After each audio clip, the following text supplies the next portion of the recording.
vodka stale sweat and expensive sandalwood cologne.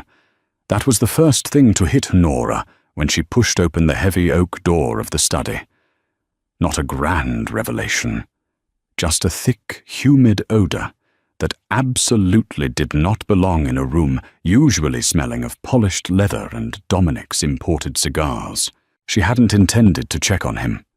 Her hand was only on the brass knob because she'd found the ultrasound envelope in her coat pocket and wanted to leave it on his desk.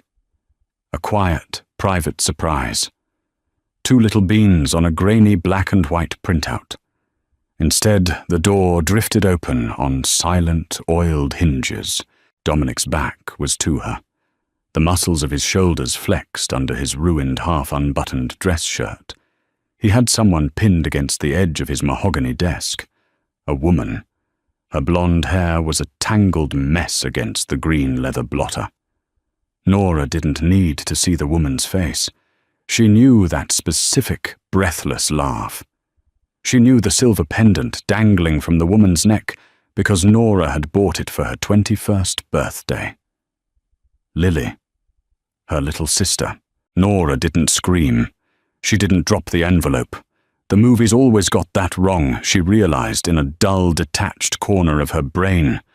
Betrayal didn't come with a dramatic soundtrack or the shattering of glass. It came with a profound, sickening silence. Her stomach cramped a hard knot of pure nausea rising in her throat, tasting like the morning sickness she'd been fighting for 6 weeks. She watched Dominic's hands, the hands that had traced her spine hours ago, the hands that dismantled rival syndicates without a tremor grip her sister's hips. Nora's fingernails bit into her own palms until the skin broke. The pain was sharp grounding. It kept her legs from giving out. Slowly, carefully, she pulled the door shut. It clicked into the frame with a soft, dismissive snap. Neither of them heard it. They were too busy. Nora walked down the Persian runner of the hallway. Her feet felt like lead, yet she moved completely silently. She didn't go to their bedroom. She went straight to the hall closet, pulling down the worn canvas duffel bag she'd kept hidden behind winter coats since the day she realized Dominic's world of blood and money would eventually suffocate her. She just hadn't expected the suffocation to come from her own bloodline. 20 minutes. That was all it took to erase herself from Dominic Vane's life.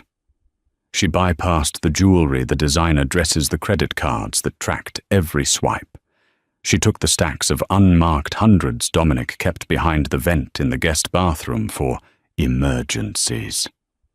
She took her passport, 3 pairs of jeans, and the ultrasound photo. The drive out of the city was a blur of neon lights smearing across a rain-slicked windshield.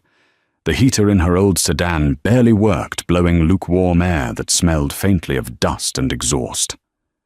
Nora gripped the steering wheel so hard her knuckles turned white, her jaw locked. She wouldn't cry. Crying was for victims, and she refused to be a casualty in Dominic's twisted game of loyalty.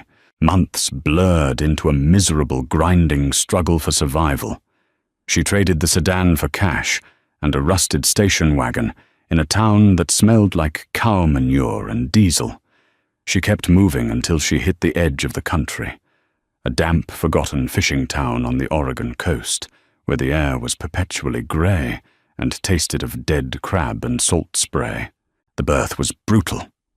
No epidural, no hand to hold, just the sterile hum of a fluorescent light in an underfunded county hospital, and a nurse who smelled heavily of menthol cigarettes.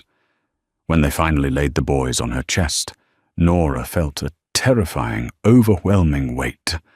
They were tiny, bruised, and screaming. Jack and Noah. 4 years later, the exhaustion had settled deep into her bones, becoming a permanent resident.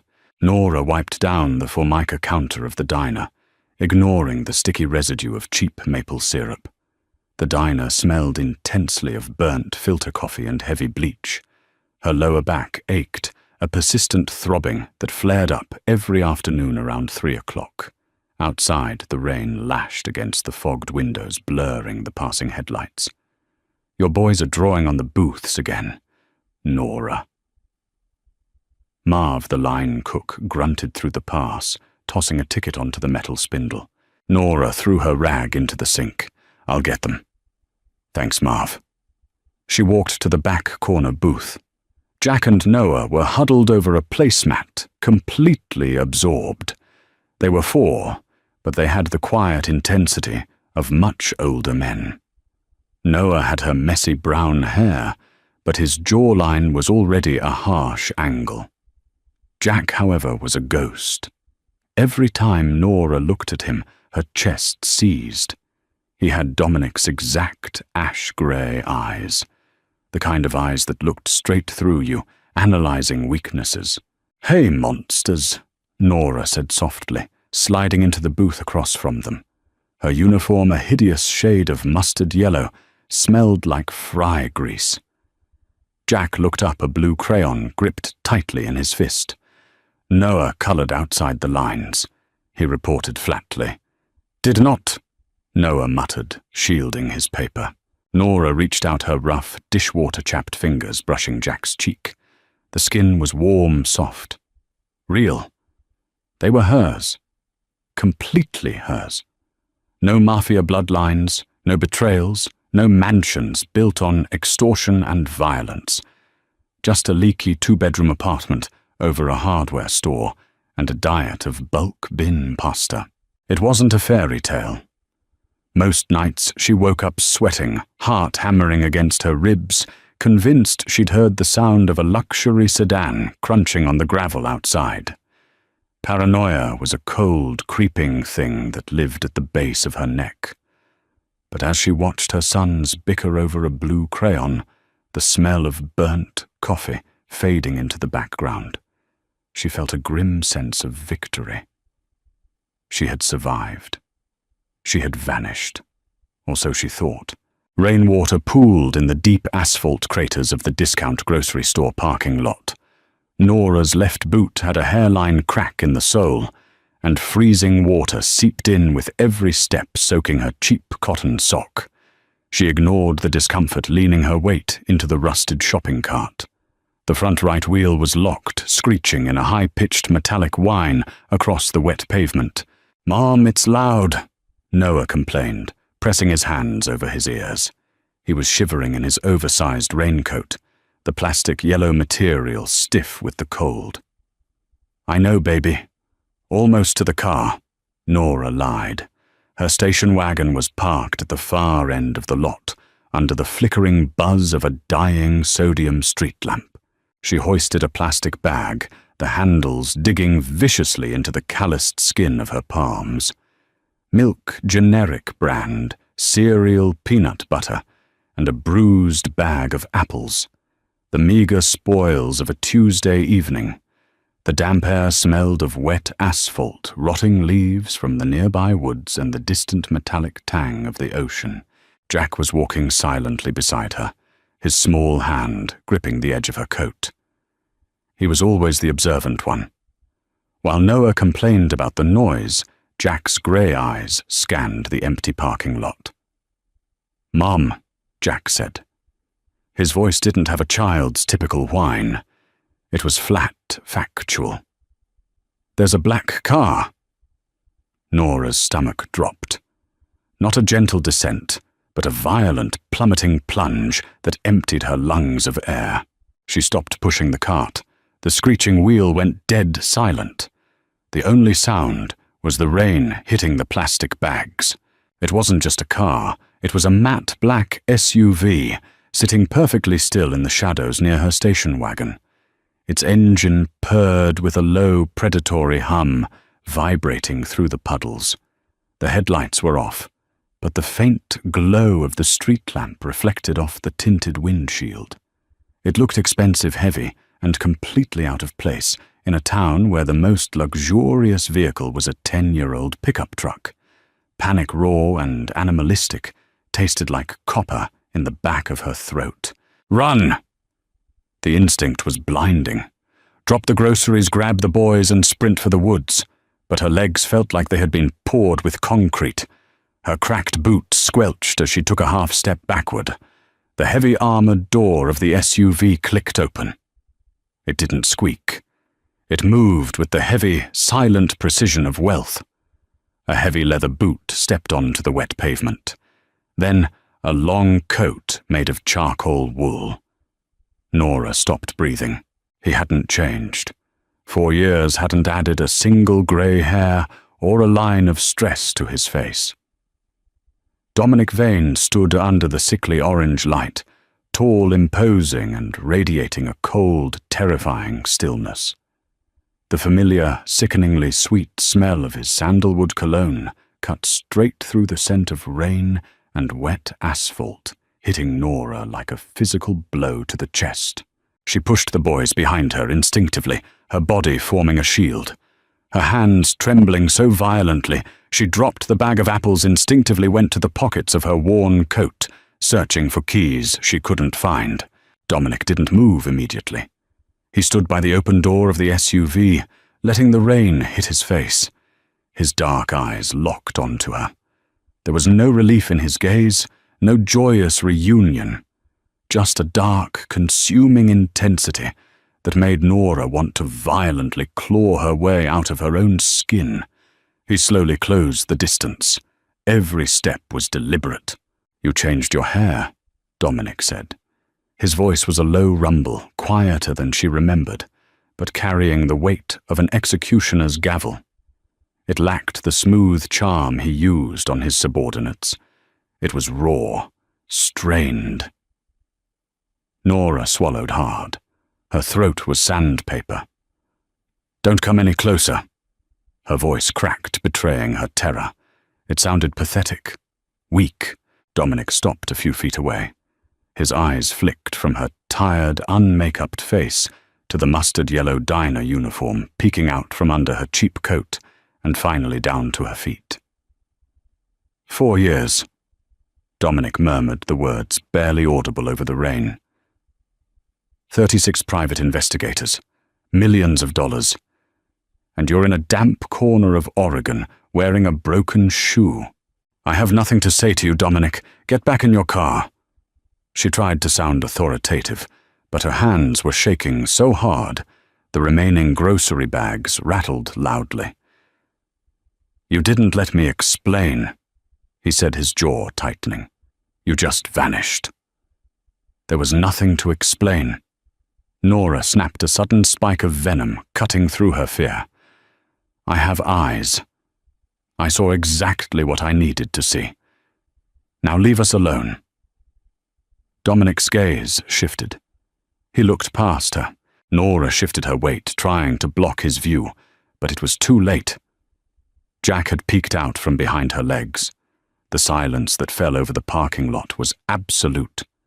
Even the rain seemed to stop making a sound. Dominic stared at the 4-year-old boy. The color drained entirely from the Mafia Boss's face. The cold, impenetrable mask shattered, leaving behind a look of sheer, undisguised shock. He wasn't looking at Nora anymore. He was staring into a mirror. He was staring into his own ash-grey eyes. Then Noah peeked out from the other side, his brown hair plastered to his forehead, clutching his brother's sleeve. "Mom." Noah whispered, his voice trembling. "Who is that man?" Dominic physically swayed. A man who had taken bullets without flinching took a staggered step back, his hand reaching blindly for the hood of the rusty station wagon to steady himself. He looked at the twins, then back to Nora. His chest heaved, the wool of his coat rising and falling rapidly. "Twins!" Dominic choked out. The word tore from his throat, jagged and bloody. "You took my children. They are my children." Nora hissed, her protective instinct overriding the terror. She practically snarled the words, her posture aggressive, a cornered animal willing to bite. "You have no right to them. You gave up that right the second you put your hands on my sister." Dominic's eyes hardened, the shock rapidly bleeding into something much darker, much more dangerous. He stood up straight, the vulnerability vanishing as quickly as it had appeared. The air around him seemed to drop 10 degrees. "You don't get to make that decision," he said softly, his voice dropping to a terrifyingly calm register. "You don't get to steal my blood and hide them in the dirt." Nora realized with a sickening certainty that the nightmare hadn't ended 4 years ago when she drove away. It was only just beginning. Rainwater slid down the bridge of Nora's nose, pooling at the tip, before dropping onto the cracked pavement. It tasted faintly of salt and bitter exhaust fumes. She didn't wipe it away. Moving felt like a fatal error. Dominic didn't lunge. He didn't yell. That wasn't how he operated. Men who possessed absolute power rarely needed to raise their voices. Instead, he simply lifted his right hand, a subtle, almost lazy flick of his wrist. From the shadows behind the discount grocer, 2 more vehicles detached themselves from the darkness. They were identical matte black SUVs, their heavy tires hissing over the wet asphalt. They boxed in her rusted station wagon, blocking any conceivable exit route.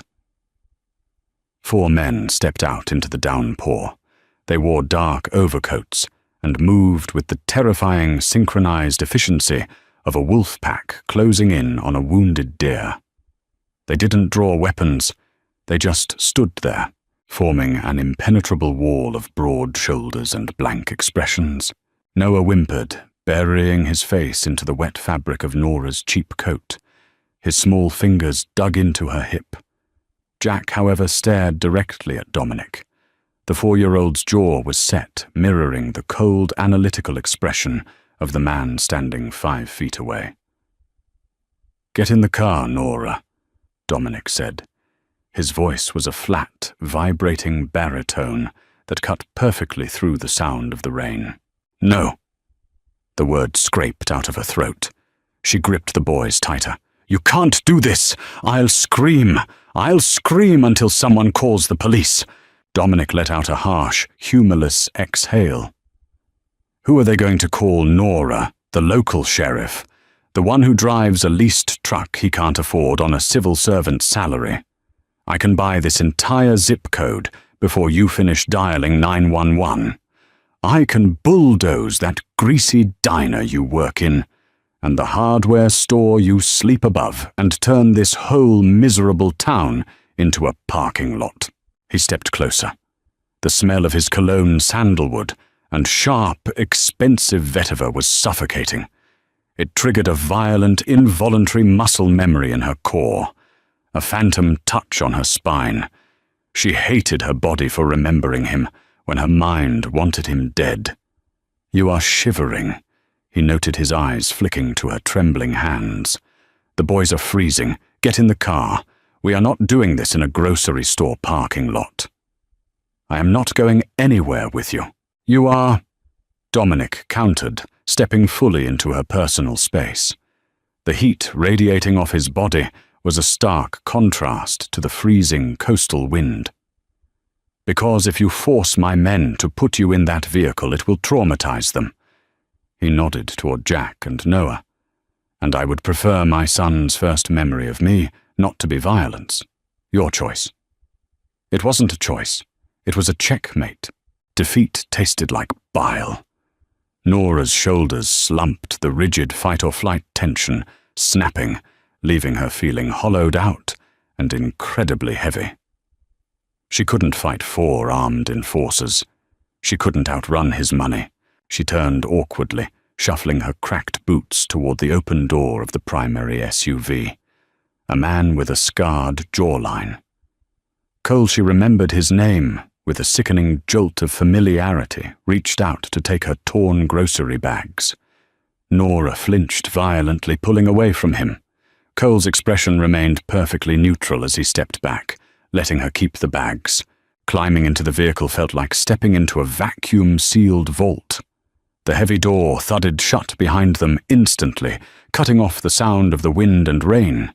The interior smelled of pristine, factory-new leather and warm, dry air pumping from the climate control vents. It was a deeply expensive scent. Nora shoved the groceries onto the floorboard and pulled the boys onto the wide bench seat beside her. The leather was buttery soft, a cruel mockery of the abrasive, threadbare couch waiting for them in their apartment. Noah immediately curled into her side, his teeth chattering. Jack sat up straight, his hands resting on his knees, his grey eyes locked on the partition, separating the back from the driver's seat. The driver's door opened, letting in a brief rush of damp air before slamming shut. Dominic settled into the front passenger seat. He didn't look back at them. "Drive," he ordered softly. The SUV glided forward, moving with a heavy, terrifying smoothness. Nora stared out the tinted window. The discount grocery store, the flickering street lamp, the puddles, they all slipped away, swallowed by the darkness. Her chest felt incredibly tight, a band of iron squeezing her ribs until drawing a full breath became impossible. She looked down at her hands. They were raw, the knuckles split from hot dishwater and cheap bleach, the nails bitten down to the quick.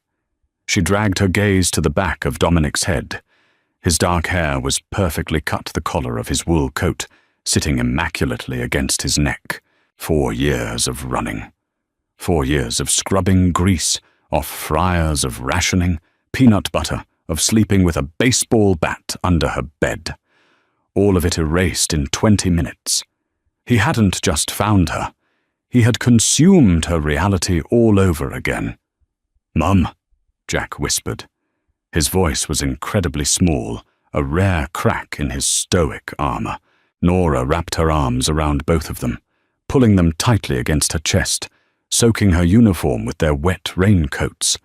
"I'm here," she breathed into Jack's hair. "I've got you." But as the SUV turned onto the coastal highway, heading away from town, Nora knew it was an empty promise. She didn't have them. Dominic Vane had them all. Heat blasted from the floor vents, thick and heavy, thawing the ice in Nora's veins, but replacing it with a creeping lethargy. The drive lasted barely 20 minutes, but in the oppressive silence of the SUV, it felt like an eternity. The vehicle turned off the main highway tires, crunching over a perfectly manicured gravel driveway. Nora pressed her face against the cold tinted glass. They were pulling up to a massive modern structure built directly into the jagged cliffside. Floor-to-ceiling glass windows glowed with warm, ambient light against the pitch-black backdrop of the Pacific Ocean. She knew this house. Locals gossiped about it, a tech billionaire's seasonal retreat that sat empty 11 months out of the year. Dominic hadn't just found her. He had prepared a cage. The SUV stopped under a wide concrete portico. The doors unlocked with a heavy electronic clunk. Cole opened her door before she could reach the handle. The damp ocean air hit her face, smelling of brine and wet pine needles. "Inside," Dominic instructed, stepping out of the front seat. He didn't wait for her to follow, striding toward the heavy oak front door that swung open as he approached. Nora gathered the boys. Noah was half asleep, his body limp and heavy as she hoisted him onto her hip. Jack slid out on his own, his small sneakers hitting the stone driveway. He grabbed the hem of her coat, sticking to her side like a shadow. The interior of the house was aggressively sterile. Heated, polished concrete floors, minimalist furniture with sharp angles, and an echoing silence that made Nora's wet boots sound incredibly loud. It didn't feel like a home. It felt like a showroom. Dominic stood in the center of the vast living area, shedding his wet overcoat. He draped it over the back of a white linen sofa, ruining the pristine fabric with rainwater. He didn't care. "Down the hall, second door on the left," Dominic said, not looking at her. He walked toward a massive marble kitchen island. "Put them to bed, then come back here." Nora wanted to scream at him to tell him she wasn't his employee, but Noah's head was heavy against her shoulder, his breathing ragged with exhaustion. She swallowed her pride a bitter, jagged pill, and walked down the hallway. The bedroom was massive, dominated by a king-sized bed covered in dark, heavy duvets. She stripped the boys out of their wet raincoats and damp shoes. Noah didn't even wake up as she tucked him under the covers. Jack stayed awake longer, his grey eyes watching her every move. "Is the man going to hurt us?" Jack asked, his voice a tiny, raspy whisper. Nora paused, her hand resting on his forehead. "No," she said, and surprisingly she knew it was the truth. "He won't hurt you.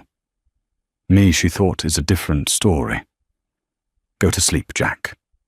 She waited until his breathing evened out, plunging into the deep sleep of an exhausted child. She stood by the edge of the bed for a long time, listening to the muffled roar of the ocean crashing against the cliffs below. She was stalling, delaying the inevitable. Finally, she walked back down the hallway. Dominic was sitting on one of the leather bar stools at the kitchen island. He had a heavy crystal tumbler in his hand, a splash of amber liquid swirling at the bottom. He wore a crisp white dress shirt, unbuttoned at the collar. The smell of bourbon mixed with his cologne, creating a heavy, intoxicating scent in the warm air. He didn't speak as she approached. He just watched her. Nora stopped on the opposite side of the marble island. The physical distance felt necessary. "What do you want, Dominic?" Her voice sounded raspy, worn thin. "I want my sons," he said simply. He took a slow sip of the bourbon. "And I want to know why you stole 4 years of their lives from me." Anger, hot and sudden, flared in her chest, burning away the exhaustion. "I saved them from you, from your life, from getting blown up in a car or shot in a restaurant." "Don't hide behind them." Dominic snapped, his voice cracking like a whip. He set the glass down on the marble with a sharp, resonant clink. "You didn't leave because of the business. You knew exactly who I was the day you married me. You left because of Lily." Hearing her sister's name in his mouth made Nora's stomach twist violently. "Do not say her name." "You walked into my study." Dominic continued ignoring her, his eyes locking onto hers, refusing to let her look away. "You saw her on my desk, and instead of acting like a wife, instead of confronting me, you packed a bag and vanished." "Confront you?" Nora laughed, a harsh, ugly sound that scraped her throat. What was there to confront, Dominic? Was I supposed to ask politely why my husband had his hands under my little sister's skirt? "You should have asked why she was bleeding," Dominic said. The words hit the air like physical blows. Nora froze. Her hands resting on the cold marble went entirely numb. The ambient hum of the refrigerator suddenly seemed deafening. "What?" The word barely made it past her lips. Dominic stared at her, his expression a terrifying mix of fury and profound exhaustion. "She wasn't wearing a skirt, Nora. She was wearing jeans, and she was bleeding through them. She showed up at my office because she owed $20,000 to the Romanos for a pill habit you pretended not to notice. They cornered her in an alley, sliced her side open to make a point." He picked up the glass again, his knuckles white. "I was trying to stop the bleeding while waiting for the private doctor to arrive. I had her pinned against the desk so she wouldn't thrash around and make the laceration worse." Nora's mind completely blanked. The room tilted, the sharp angles of the furniture blurring together. She remembered the twisted blonde hair, the breathless laugh. No, it wasn't a laugh. It was a sob, a gasp of pain. She remembered the wetness on the green leather blotter. She had assumed it was sweat or spilled liquor. "You're lying," she whispered, shaking her head. But the denial was weak, fragile. "I don't lie," Dominic said coldly. "I kill, I extort, and I ruin lives. But I do not lie to you, and I certainly do not sleep with my wife's junkie sister." He stood up, towering over the island. The shadow he cast seemed to swallow her whole. You didn't ask. You just assumed the worst of me. And for that, you stole my blood. He leaned forward, resting his palms flat on the marble. You can hate me, Nora, but you will never keep them from me again. Nausea didn't just hit her. It crawled up her throat like crushed glass. Nora gripped the edge of the marble island, her knuckles turning bone white. The kitchen suddenly felt too hot, the ambient hum of the stainless steel refrigerator vibrating directly into her teeth. She wanted to call him a liar. It would be easier. If Dominic was lying the last 4 years of grinding poverty, the aching back, the perpetual fear, it was all justified. A righteous sacrifice to protect her children from a monster. But Dominic Vane didn't lie. He manipulated, he withheld, and he omitted, but a direct, verifiable lie was beneath him. It was a matter of professional pride. If he said Lily was bleeding, she was bleeding. Where is she? Nora's voice sounded hollow, stripped of all its previous venom. She couldn't look at his face. She stared at the thick bottom of his crystal tumbler, watching a single square ice cube slowly melt into the amber bourbon. Rehab. Again, Dominic stated flatly. He took a slow drink, the ice clinking against the glass. A private facility in Switzerland, far away from the Romanos, far away from the dealers in the city. I pay the invoices every quarter. She asks about you every time I check in. Nora closed her eyes. The darkness behind her eyelids wasn't peaceful. It was a chaotic swirl of memories. Lily's erratic behavior those last few months, the sudden weight loss, the missing cash from Nora's purse that she had blamed on her own forgetfulness. She had ignored the symptoms because it was easier than confronting the ugly reality of addiction. She had seen what she wanted to see in that study because she was already desperate for a reason to run. I didn't know, Nora whispered. The admission tasted like ash. You didn't want to know, Dominic corrected softly. There was no triumph in his voice, just a heavy grating weariness. You were already looking for the exit, Nora. The business disgusted you. The security detail suffocated you. Lily was just the convenient excuse you needed to finally pull the ripcord. He walked around the island. Nora flinched, an involuntary muscle spasm, but she didn't step back. Dominic stopped a foot away, close enough that the heat radiating from his chest combated the chill still lingering in her damp clothes, close enough that she could see the faint, silvery scar cutting through the dark stubble on his jawline, a souvenir from a territory dispute in his 20s. You're right, Nora said, forcing her head up to meet his gaze. Her eyes burned dry and hot, but she refused to cry. I was suffocating. Every time you left the house, I wondered if you were coming back in a car or a body bag. I hated the money. I hated the men who worked for you. But even if I was wrong about Lily, I wasn't wrong about the danger. She was sliced open in an alley because of your world, Dominic. Because the Romanos knew she was connected to you. She owed them money, Nora. They are loan sharks. It is business. It's blood.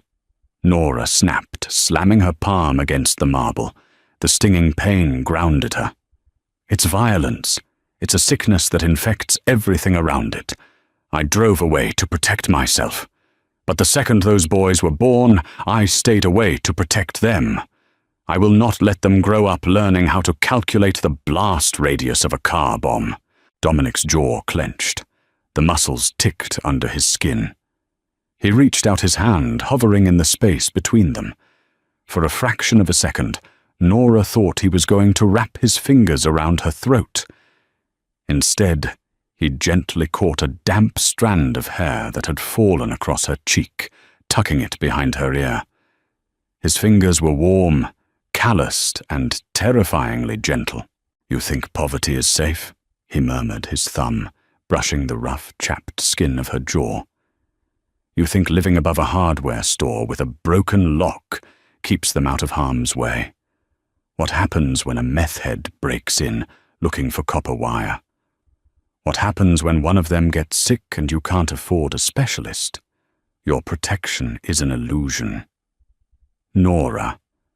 It's a fairy tale. He dropped his hand, stepping back instantly, severing the electric tension that had spiked between them. The sudden absence of his touch left her feeling strangely hollow. They are my sons, Dominic said, his tone shifting back to the cold, authoritative register of a man who commanded an empire. They will be educated. They will be protected by men who know how to do it properly.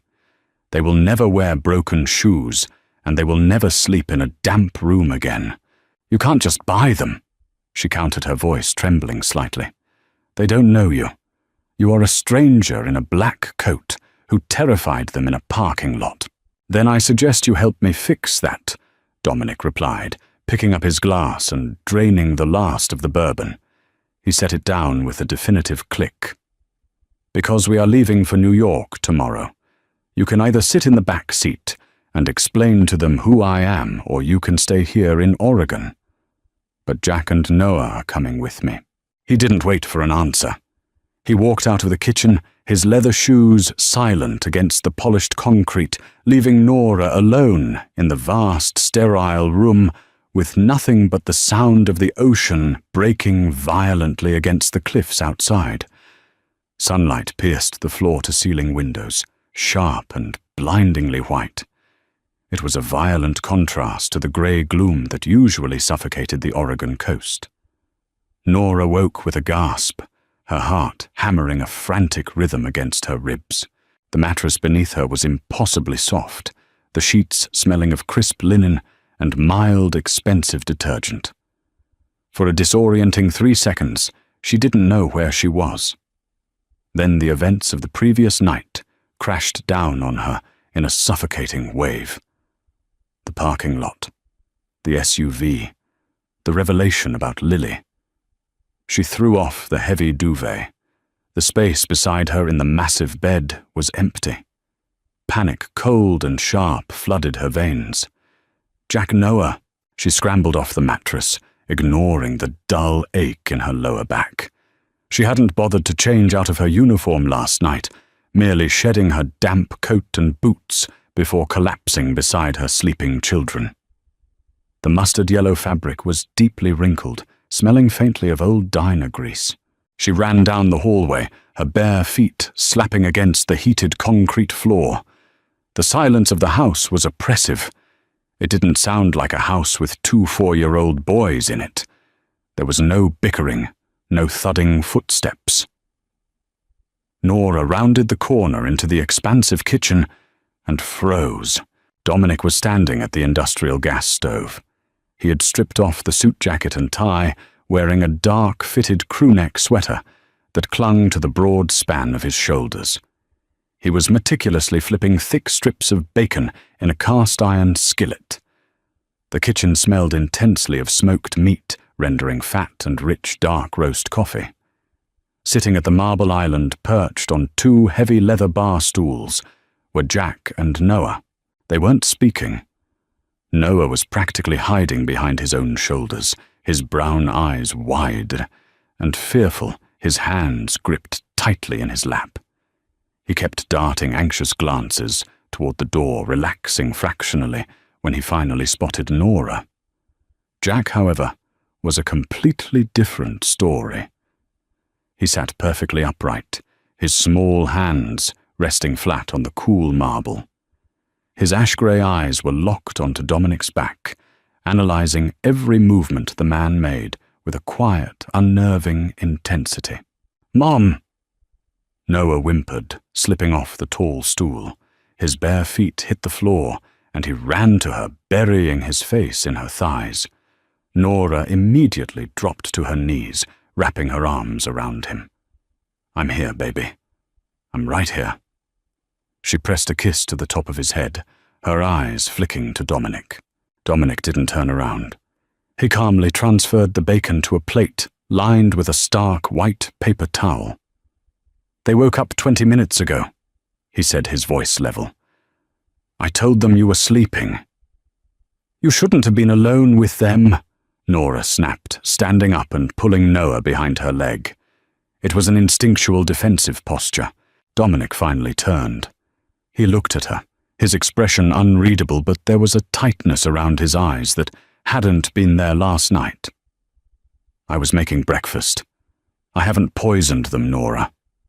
He picked up 2 porcelain plates and walked around the island, setting one in front of Jack's empty seat and sliding the other toward Nora. Eggs perfectly scrambled and 3 strips of bacon. Simple. Efficient. Jack hadn't moved. He looked at the plate, then up at Dominic. "Why are your eyes like mine?" the boy asked. The bluntness of the question seemed to suck all the oxygen out of the room. Nora stopped breathing. She reached out, intending to pull Jack away to shield him from whatever cold, calculated response Dominic was about to deliver. But Dominic didn't brush the question off. He pulled out the stool next to Jack and sat down. For the first time, Nora saw the imposing Mafia Boss look momentarily unsure. He didn't slouch, but the rigid, aggressive posture he usually carried himself with softened slightly. "Because I am your father," Dominic said. He didn't use a baby voice. He spoke to the 4-year-old with the same flat, factual tone he used in boardrooms. Jack didn't gasp. He didn't look confused. He simply digested the information, his brow furrowing slightly. "Mum said my father was lost." Dominic's gaze flicked to Nora. A dark, quiet anger simmered in his eyes, but he quickly redirected his attention back to the boy. "Your mother and I had a disagreement. She decided to go away for a while. I have spent a very long time looking for you. I was not lost. I just couldn't find you." "Are you going to yell at her?" Jack asked, his voice steady. "The man who lived downstairs yelled. He threw a bottle. It broke on our door." The silence that followed was heavy, thick with implications. Nora felt her face burn with shame. She had tried to hide that incident from them, packing them into the bathroom until the drunk neighbor had passed out in the hallway. Dominic's hands resting on his thighs slowly curled into fists. The knuckles turned stark white. When he spoke, his voice was dangerously quiet. "No," Dominic said, his eyes locking onto Jack's. "I am never going to yell at her, and no one will ever throw anything at your door again. I promise you that." Noah tugged on Nora's pants, peeking out from behind her legs. "Is he taking us away?" "We are going to my home," Dominic answered before Nora could. "It is a very big house in New York. You will have your own rooms. You will have a yard that isn't a parking lot." Nora watched the exchange, a profound sense of helplessness washing over her. She couldn't fight this. Dominic wasn't dragging them away, kicking and screaming. He was systematically dismantling the fragile, broken life she had built for them and offering a bulletproof alternative. Jack picked up a piece of bacon. He took a small bite, chewed methodically, and swallowed. He looked at Dominic, then at the plate, and finally at Nora. "The bacon is better than Marv's," Jack stated. Nora closed her eyes. It was a simple, childish observation, but it felt like the final nail in the coffin. The war was over. Dominic had won. Packing took exactly 12 minutes. Nora stood in the center of the cramped living room, above the hardware store, holding a single frayed canvas duffel bag. The apartment smelled heavily of stale radiator heat, cheap pine cleaner, and the faint, permanent undertone of mildew creeping up the bathroom drywall. Dominic stood by the door. He looked entirely too large for the space, his dark wool coat brushing the peeling floral wallpaper of the entryway. He hadn't said a word since they climbed the narrow, sagging wooden stairs, but his silence was deafening. It was a heavy, suffocating weight that pressed against Nora's chest. He was cataloguing everything. The threadbare sofa with the sunken cushions, the rusted hot plate sitting on a slanted formica counter, the singular rattling window unit that barely kept out the bitter Oregon chill. "Is this all?" Dominic asked, his voice deliberately flat. His eyes flicked to the frayed duffel bag in her hand. "We travel light," Nora replied. Her voice sounded defensive thin. She hated the hot flush of shame crawling up her neck. She had kept her boys alive here. She had fed them, bathed them, and read them library books on that sunken sofa. It was a life built on pure survival, but under his analytical gaze, it just looked like squalor. Dominic stepped fully into the room. He walked past her, his heavy leather shoes clicking against the warped linoleum. He pushed open the flimsy door to the bedroom. It squeaked loudly on unoiled hinges, a grating sound that made Nora wince. He stood in the doorway for a long moment, looking at the single full-sized mattress pushed into the corner, the thin, mismatched blankets neatly folded. Then his gaze dropped to the floor. Nora's stomach plummeted. He was looking at the wooden baseball bat tucked partially under the metal bed frame. Dominic slowly reached down and pulled it out. The wood was splintered at the handle, the grip wrapped poorly in cheap black electrical tape. He held it in his large hand, testing the weight. The muscles in his jaw worked tight and rigid, rippling under the skin. "Who was it for?" he asked softly, not looking at her. "Anyone," Nora answered, crossing her arms tightly over her chest. The mustard-yellow diner uniform was gone, replaced by a pair of faded jeans and a grey sweater that was beginning to pill heavily at the elbows. Drunk neighbours, addicts looking for a quick score in the hardware store below. "You." Dominic turned his head. His ash-grey eyes met hers. There was no explosive anger in them, only a dark, bottomless well of something that looked dangerously like regret. He set the bat down gently on the bare mattress. "You will never need to swing a piece of wood in the dark again," he stated. It wasn't a comfort. It was a vow sealed with the chilling certainty of a man who dealt exclusively in permanent solutions. He walked out of the bedroom, bypassing her entirely. "Cole has the boys in the car. Let's go." The drive to the private airfield was a blur of driving rain and towering skeletal pine trees. Nora sat in the back of the SUV between Jack and Noah. The boys were unusually quiet. The sudden influx of strangers, heavy armored vehicles, and their mother's rigid tension had finally overwhelmed their small nervous systems. Noah sucked his thumb, a habit he had supposedly broken a year ago, while Jack stared blankly at the tinted window, watching the miserable town disappear into the fog. The jet sat on the wet tarmac, sleek white and completely out of place against the dreary coastal backdrop.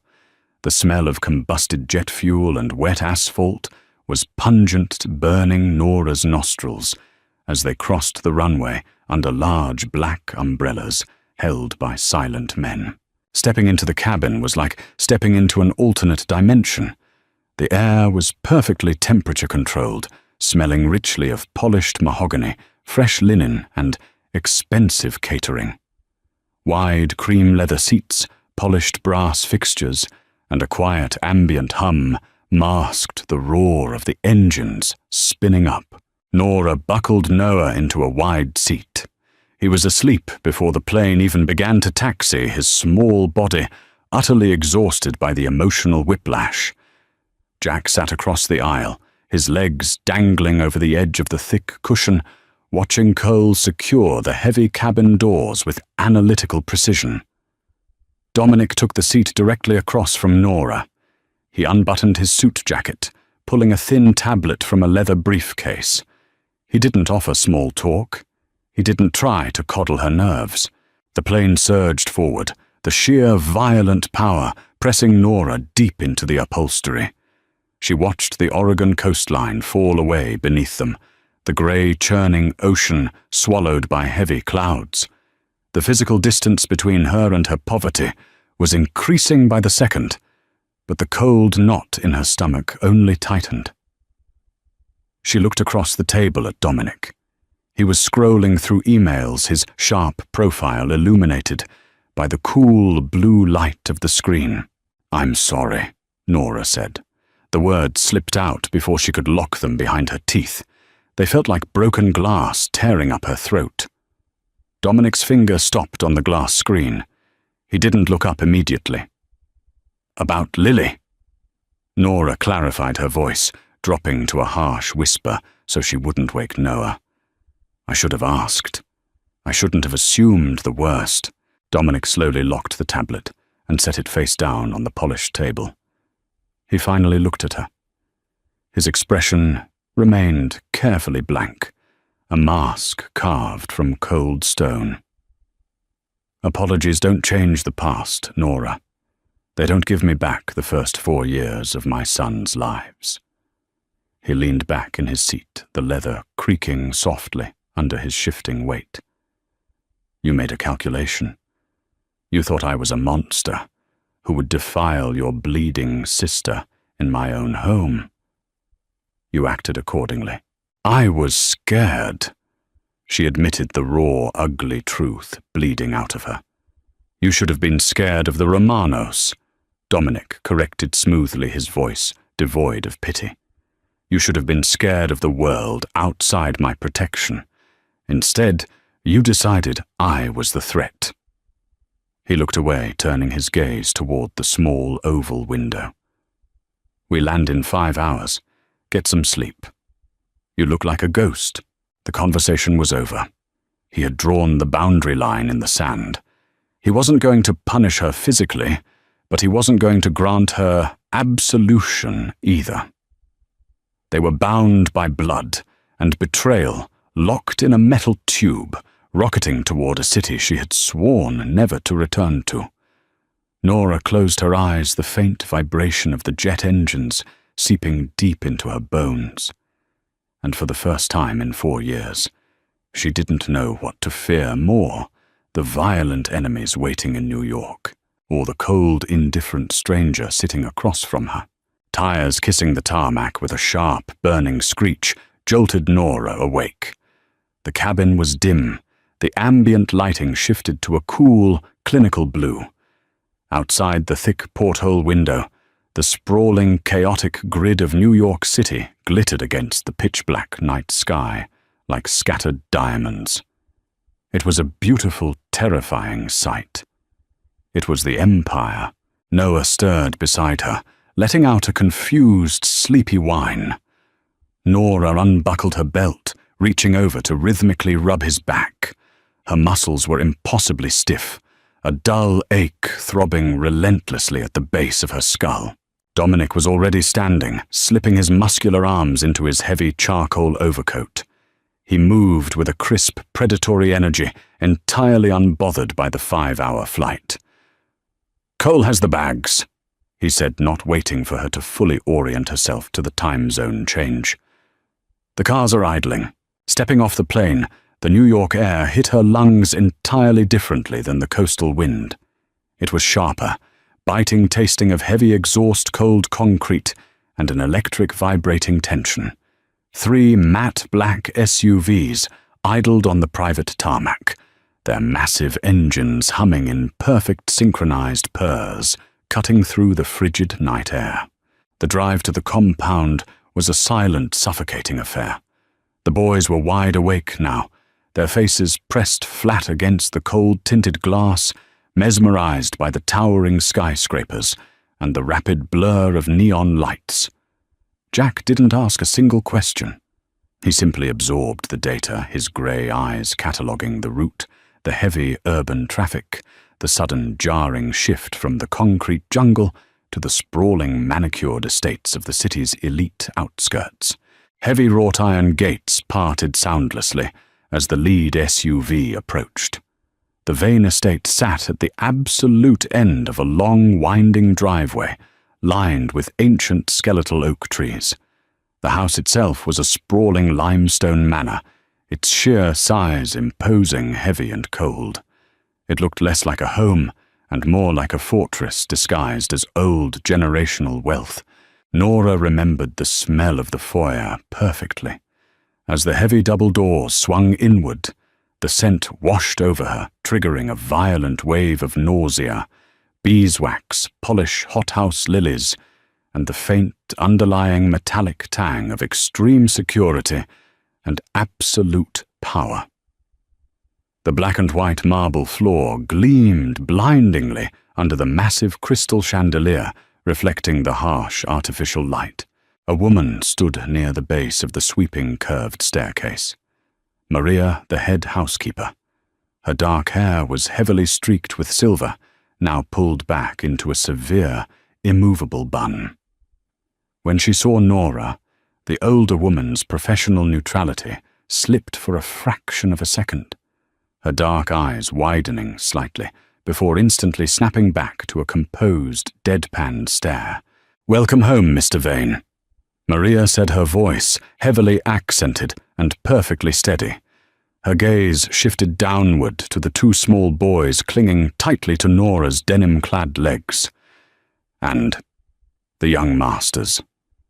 Have the West Wing nursery prepared immediately," Dominic instructed casually, handing his heavy coat to a waiting, silent shadow of a man. "They will sleep there tonight. Have food brought up. Simple things. Grilled chicken rice, nothing heavy on the stomach." "Right away, sir." "Dominic." Nora interrupted her voice, echoing slightly in the cavernous stone space. The sheer scale of the house was architecturally designed to make people feel small, to force them to whisper. She forced herself to speak at a normal conversational volume. "They aren't sleeping in a nursery across the house. They don't know this place. They don't know these people." Dominic paused with one foot on the bottom stair, turning slowly to face her. His expression was impassive, a blank, terrifying slate that gave away absolutely nothing. "They are Vanes. They will not sleep in a bed with their mother, like frightened stray animals. They have their own rooms. They have armed security detailed to their door. They are perfectly safe. They are 4 years old." Nora fired back the raw, gritty exhaustion, finally chipping away at her polite restraint. "They just spent 5 hours on a plane, and yesterday they lived above a rusted hardware store. I am not leaving them alone in a wing of a house they've never seen." The air in the grand foyer crystallized. Maria and the other staff members seemingly melted into the heavy oak paneling, practically vanishing to avoid witnessing the boss being directly challenged. Jack stepped out from behind Nora's leg. He looked up at the massive glittering chandelier, then down at his own worn sneakers on the polished marble, and finally at Dominic. "I want to stay with my mum," Jack stated. His voice didn't shake. It wasn't a plea, it was a factual demand. Dominic stared down at his son. A muscle ticked furiously beneath the skin of his jaw. For a long, suffocating moment, nobody breathed. The standoff was silent, heavy, and incredibly dangerous. Then Dominic let out a slow, deeply controlled exhale. The rigid tension in his broad shoulders dropped a fraction of an inch. He looked from Jack to Nora, his eyes cold, dark, and calculating. "Fine." Dominic conceded the single word, clipped and sharp. "They sleep in the master suite tonight. Maria have a roll-away cot brought to the main bedroom." He didn't wait for a grateful response. He turned and walked down the long, shadowed hallway, leading to his private study, the heavy oak doors closing behind him, with a resonant, booming thud that echoed through the unnervingly quiet house. Nora let out a breath she hadn't realized she was holding her knees, trembling slightly under the faded denim. She had won a minor, pathetic skirmish, but the victory tasted exactly like ash. Maria stepped forward, her expression marginally softer now, though still heavily guarded. "Follow me, Mrs. Vane. I will show you to your rooms." "It's just Nora Maria," she said softly, gathering Noah into her arms. The boy was too heavy for her tired, aching back, but she desperately needed the physical anchor of his warm weight. Maria gave a small, sad, knowing smile, leading the way up the sweeping staircase. "In this house, Ma'am, you are exactly who he says you are. And tonight, you are Mrs. Vane." The master suite was exactly as she had left it 4 years ago. Deep burgundy accents, heavy velvet blackout curtains, and the faint lingering scent of his sandalwood cologne permanently embedded in the fibers of the expensive Persian rug. The massive king-sized bed dominated the room, an island of dark silk and thick down pillows. A maid quietly wheeled in a small cot, setting it up near the far wall, before quickly exiting without making eye contact. Nora mechanically went through the motions, helping the boys brush their teeth in the opulent marble bathroom, changing them into oversized t-shirts scavenged from Dominic's dresser, because their own clothes suddenly felt entirely too dirty for the pristine space. She tucked them into the massive bed, the two small bodies looking utterly swallowed by the expensive heavy linens. Noah fell asleep almost instantly, his small fist clutching a silk pillowcase. Jack stayed awake longer, his grey eyes tracing the intricate, hand-carved crown moulding on the high ceiling. "It's too big," Jack whispered into the darkness of the room. Nora sat on the edge of the mattress, running her fingers through his dark hair, feeling the steady thrum of his pulse beneath her thumb. "I know, baby. I know. Are we trapped here?" The question pierced straight through her chest, a jagged, agonizing truth ripping through the dark. She looked down at her son, seeing Dominic's analytical, hyper-aware eyes staring back at her in the dim light. She couldn't lie to him. Not about this.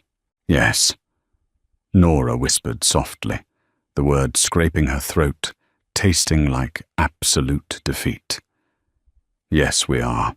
Silence in the master suite was a physical weight pressing down on Nora's chest until her lungs burned. Jack and Noah were finally asleep, their breathing synchronized in the massive bed. Nora lay on top of the covers, staring at the shadowed ceiling. The silk sheets beneath her chapped hands felt unnaturally smooth, almost repellent. Her body, conditioned by 4 years of sagging springs and rough cotton, violently rejected the luxury.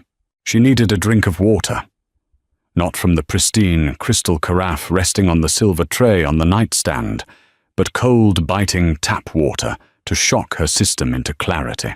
Slipping off the edge of the mattress, she moved silently on bare feet into the adjoining master bath. The cold marble floor sent a sharp ache up her calves. She turned the heavy brass faucet, cupping her hands and splashing the freezing water against her face. The smell of expensive milled soap clung to the air, suffocating in its richness. Leaving the bathroom, she bypassed the bed entirely.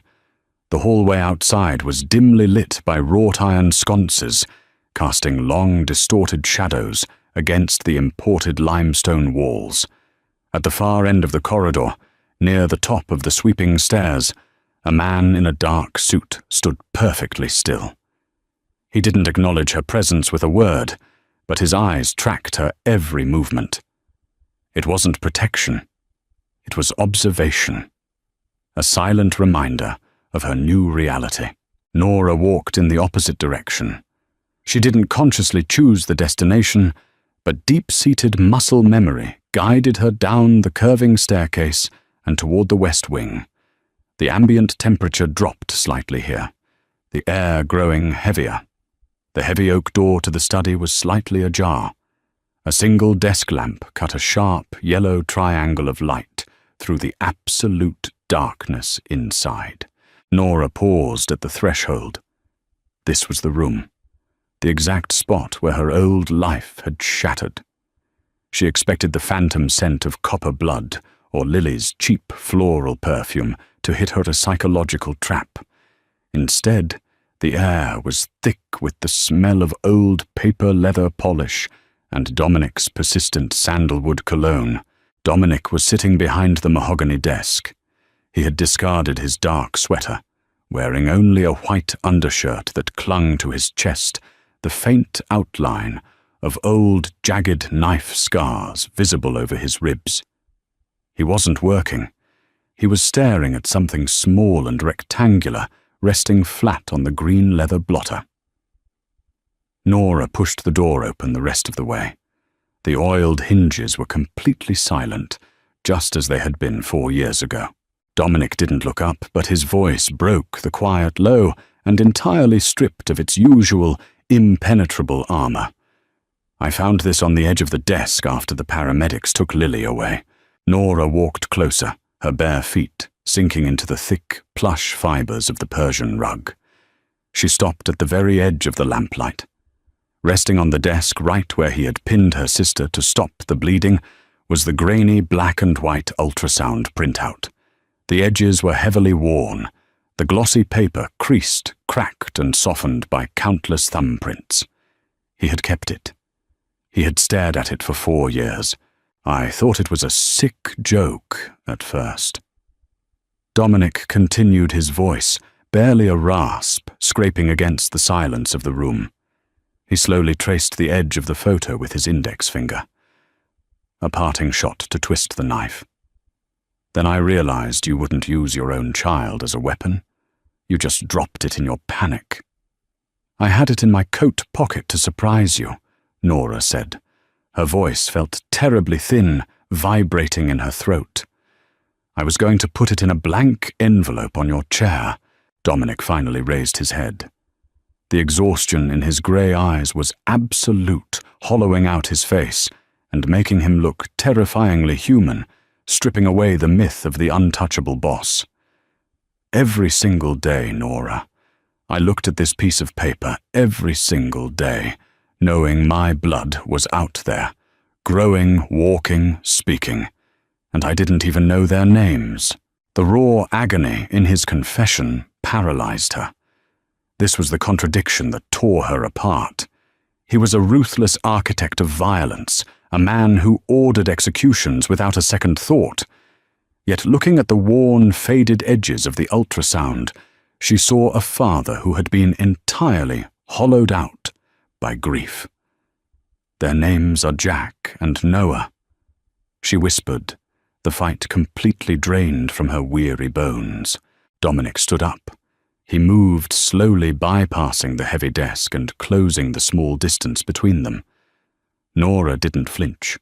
She let him step into her space. The heat radiating off his skin was a sharp contrast to the chill of the stone house. He reached out his large hands, gently cupping her face, his thumbs rough and calloused from years of holding cold steel and pulling triggers brushed over her cheekbones. I know why you ran, he murmured, his breath warm against her forehead. I understand the terror, but you have to understand this. I will burn this entire city to the ground before I let anyone hurt you or those boys again. I will turn every street into ash. That's exactly what I'm afraid of, Dominic. Nora breathed, closing her eyes against the dark intensity of his gaze. Your love is a war zone. It is the only kind of love I have to give, he replied brutally, unapologetically. But it is completely yours. He kissed her forehead, a heavy, permanent brand against her skin. It wasn't a soft apology, and it certainly wasn't a fairy tale reconciliation. It was a violent claim. Nora stood in the dimly lit study, surrounded by the smell of leather and a dangerous man's cologne. She thought of her cracked boots sitting in the mudroom, the terrifying vulnerability of the rusty station wagon, and the bitter cold of the Oregon rain. Then she thought of Jack sleeping under heavy silk guarded by men with guns. She opened her eyes and looked up at Dominic. The cage doors had slammed shut, locking her inside with the monster.